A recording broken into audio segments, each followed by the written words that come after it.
Қайырлы күн, әріптестер. Бүгін біз сабағыңызды қызықты, пайдалы әрі жүйелі ететін әдістердің бірі пицца әдісі туралы талқылайтын боламыз. Пицца әдісін былтырғы жылы өте танымал хит болған әдістердің бірі. Бұл әдіс оқушының қызығушылығын, сабаққа деген ынтасын арттыру үшін пайдаланылады. Пицца әдісін сіз көптеген барлық сабақ түріне пайдалана аласыз. Математика болсын, қазақ тілі болсын, бастауыш сыныптарға да таптырмас әдістердің бірі болып табылады. Пицца әдісін сіз формативті бағалау үшін, жаңа тақырып үшін және үй тапсырмасын сұрау үшін пайдалана аласыз.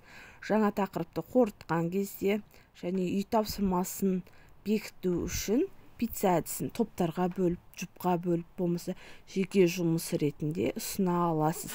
Формативті бағалау кезінде де әр пиццаның тіліміне дұрыс жауап берген бала өзіне тиесілі балын алып кетіп отыратын болады.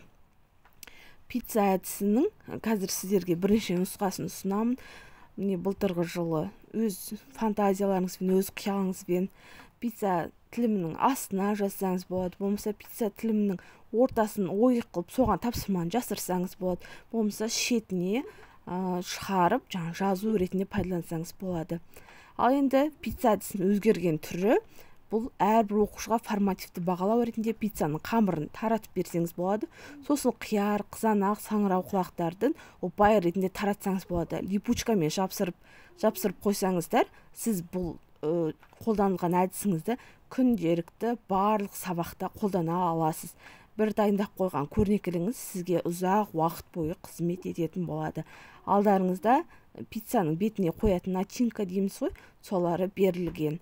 Осы әр начинканың астына өзіңіздің сұрағыңызды, болмаса жасырған бейнеңізді, формулаңызды, қазақ тіліне байланысты әріптеріңізді, дыбыстарыңызды жасырсаңыз, нұр үстіне нұр болады. Ал осы әдісті қолданып жатқан әрбір жас әріптесімге сәттілік тілеймін. Сабағыңыздың қызықты, оқушыларыңыздың пайдалы білімге қанық болуына шын жүректен тілектеспін.